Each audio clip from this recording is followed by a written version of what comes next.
Hey guys, welcome back to my channel. In today's video, I'm making my most requested video ever.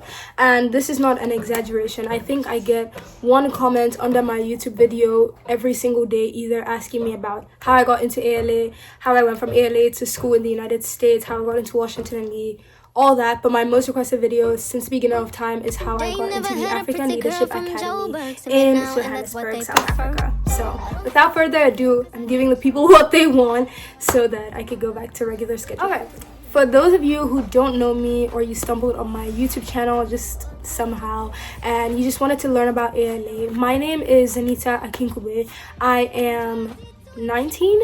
I currently go to school at Washington and Lee University. I'm a sophomore, so I'm in my second year of university. Still 2 more years to go, but I just finished my fall semester, so I'm really happy about that. But before that, I also went to a boarding school in Johannesburg, South Africa called the African Leadership Academy for 2 years. So I had done 16 years in Nigeria. I graduated, did 2 years in South Africa, graduated, and now I'm here, if you're getting the timeline. So basically, ALA, it's its own curriculum as well as the British curriculum. So at the end of your 2 years, you're doing the A-level exam that people would be doing in their 6th form. So you're not missing anything. You can easily integrate from ALA into a UK university or a US university or pretty much anywhere you want to go, because after ALA, the options are kind of like up to you and where you want to go. I have friends who go to school in Japan, Malaysia, just all around the world, and I also have friends here in the US, so it's pretty much up to you.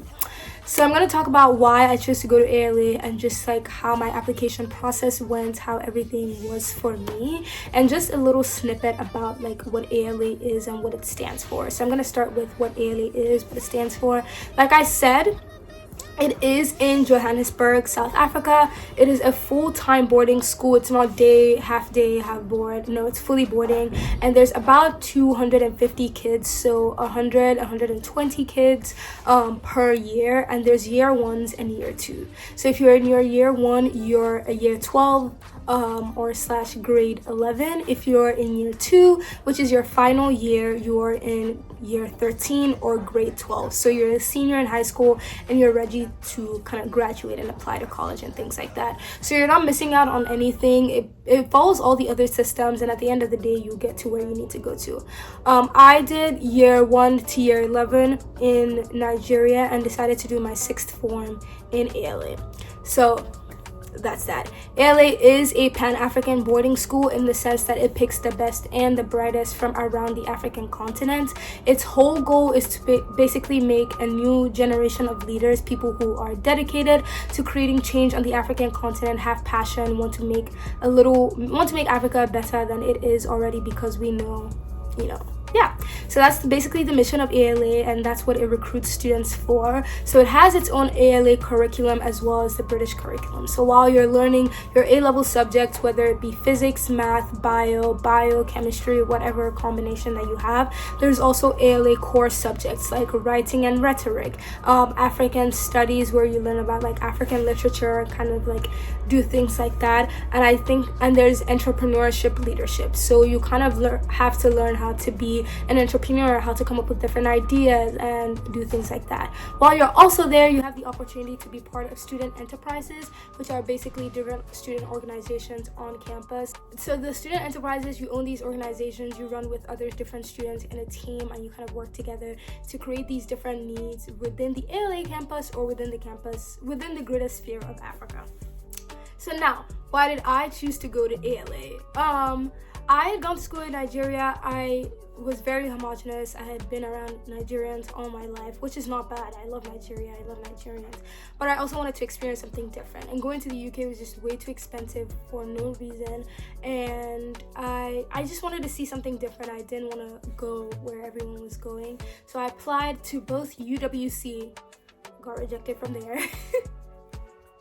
And I also applied to ALA, and I got into ALA, which is really nice. And then I spent the 2 years between when I was 16 and when I was 18 at ALA.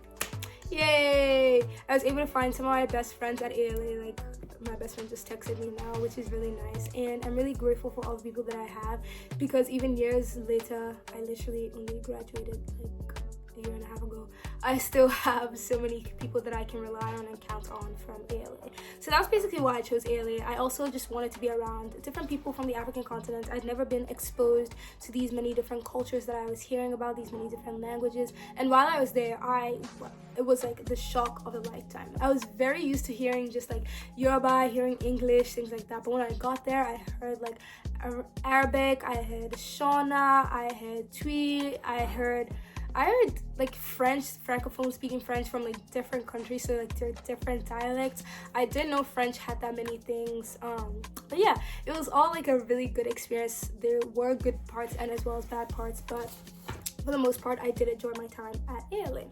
Hey guys, so Editing Z is making a comeback. As you could tell, like from different parts of the video, you'd notice that I put screenshots from like ALA's website and the ALA application guide. I actually made a fake ALA prospective student so I could get some of these things for you guys and put it on my YouTube channel. So the facts that I'm saying here, I wasn't too sure, but they still asked some of the questions that they asked me in 2020 in this 2025 application section. So I put them, I'm gonna put like screenshots from the actual ALA website, the actual ALA applications, just so you guys know what to expect in the upcoming cycle. Yep, coming in clutch for you guys. So enjoy the rest of the video. This is just Editing ZZ saying that to you guys. So how does the ALA application work? From my knowledge, I applied in 2020. That's quite insane. I applied in 2020 and I applied early decision 1. For my knowledge, ALA has, I was about to say Washington, and the ALA has 3 application sections. So you have early decision 2, and then regular decision.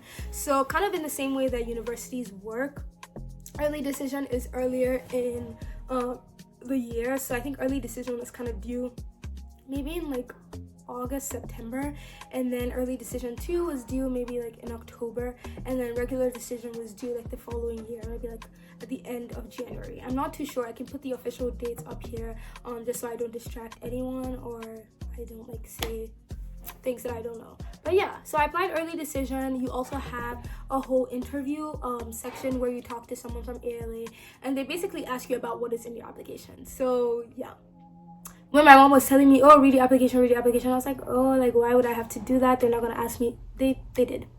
But thank God, like no one else wrote my application, and I knew what I was writing in my application, and I knew I was passionate about it, so I was really able to answer about the different things. The interviews are pretty simple. It's about 30 minutes to 45 minutes. It's just a casual conversation kind of thing. Yeah, from what I last heard, I think there's like a finalist thing that happens.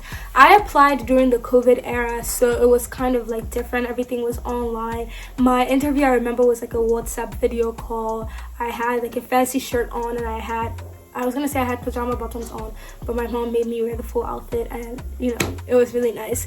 But if you're chosen to the finalist section round with people from your country, you kind of all come together and you have this little hub where you they ask you different questions. You do more interviews with actual live ALA people who come to your country to kind of ask you questions, and it's usually made up of alum and some of ALA staff, which is really nice. Some of the alum I know have done these things and they really enjoyed, and just to get to meet people who want to apply to ALA.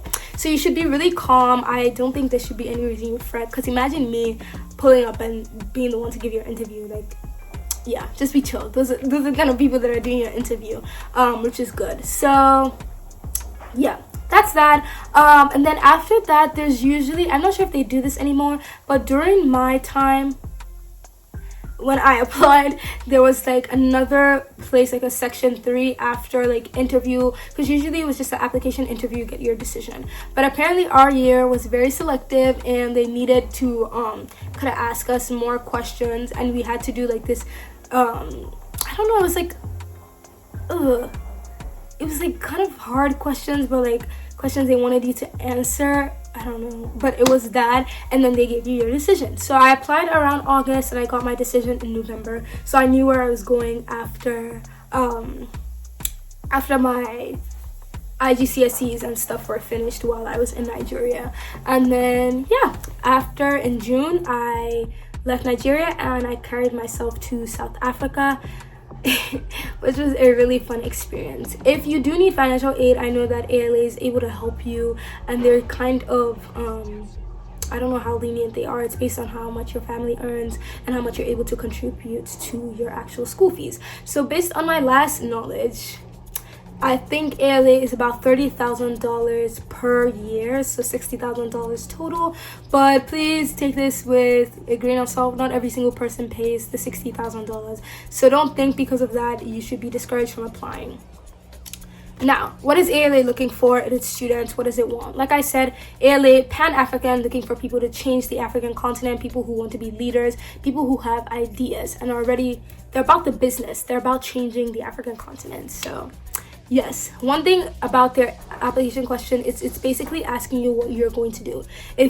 If it's not what you're going to do, what are you already doing in your society, in your community? I know one of the questions that are really popular is like, what need have you identified in your area, in your community? How have you tried to address it? Are you just looking at the problem? Are you just someone who looks at problems and doesn't have ideas to try and fix them? Because they're looking for people who see problems, try to fix them, or have ideas on how to fix them and want to work with other people on how to fix them. Because that's basically ALA. You come to this campus, you have ideas, you work with other people, you network, and you try to fix these ideas. They help you build these ideas up in a way that you can try to fix. Like I remember in one of our curriculums in EL, we identify problem, come up with this whole pitch, 8 minutes, come up with a cost budget analysis and everything, make a presentation, pitch it to people, tell them why. It's called eFest. Tell them why our idea would succeed, why it wouldn't succeed, and if your idea has like a very good chance of succeeding, I think you get funding. I may be wrong, you may not get funding, but it's always a good time. But yeah, so your application questions will kind of comprise about things like that. There's also the usual why ALA, why are you motivated to apply to ALA? And one thing that I really spoke about is the kind of community that they have. And I say this with the utmost like praise. ALA community is like no other. We just had a reunion in New York City and I left there thinking like, you know, ALA people are different. Like there's just a different type of energy, different type of vibe that comes with ALA students, whether positive or negative, but mainly positive. Like I have nothing but good things to say about the people that I went to school with, and I'm always happy to see them. That just shows you like how good it was. Like every time I see an ALA person, like I'm always collecting alumni like infinity stones and I'm trying to talk to them, trying to meet new people, and it's always seamless. No matter like if you graduated like 3 years before me, 2 years before me, even 5 years before me, there's always going to be something that draws us together, and it's probably going to be our love for the African continent and the kind of things that we're interested in. So that's something to keep in mind. It's also going to ask you about like the problems that you encountered while you were at ALA and things like that. So while you were trying to fix the problem that you identified in your community. So just think about things like that when you're applying and basically show your passion for the African continent. If you don't have any passion and you're just talking, you're more than likely not going to get in, because it kind of shows through your essay if you actually care about what you're talking about. So how did I get into ALA? What did I do? What are the things that I talked about? Like I said, I talked about my love for the diversity of ALA, and I really praise the diversity because it was something that I truly admire till this day. My best friend is Gambian. I've never met a Gambian in my entire life, and she was actually the only Gambian on campus. But you get to meet people like that, and she's incredible, intellectual, just amazing. My other best friend, he's also Nigerian, but he's on a different spectrum. Maybe I'm into medicine. He's talking about like Afro literature. I didn't know that was a subgenre. I didn't know that existed.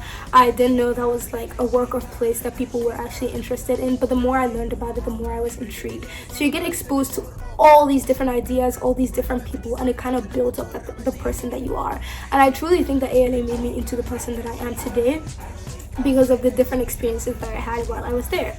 Yeah. So how did I get in? I don't know, but these are some of the things that I mentioned in my application.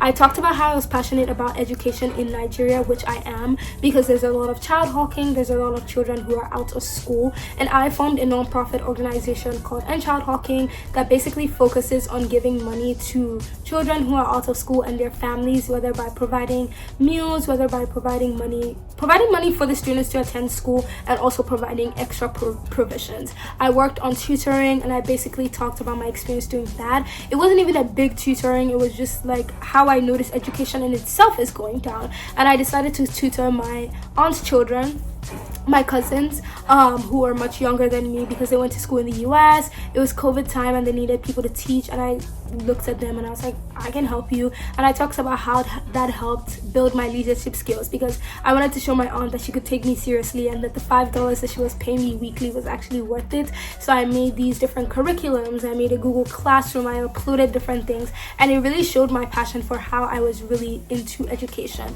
So aside from my nonprofit, I also had like tutoring experience, and it wasn't even like tutoring like 10,000 people, it was just my 2 little cousins. So it just shows you how you can do big things and you can also do small things. It just depends on how you talk about them and also how you're able to present them and talk about how they impacted you and how you would use the skills that you learned at ALA to kind of better the environment. But yeah, aside from that, I was a prefect at my old school, a health prefect as well as a service prefect, a student rep prefect kind of thing.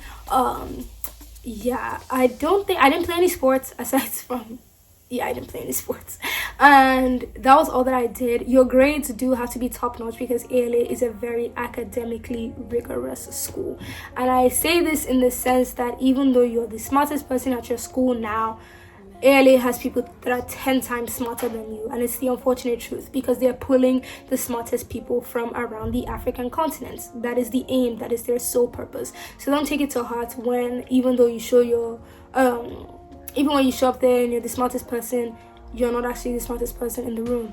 While grades are also important, they have a holistic view of application. Grades are a benchmark, but aside from grades, you have to have something that differs you from the next person.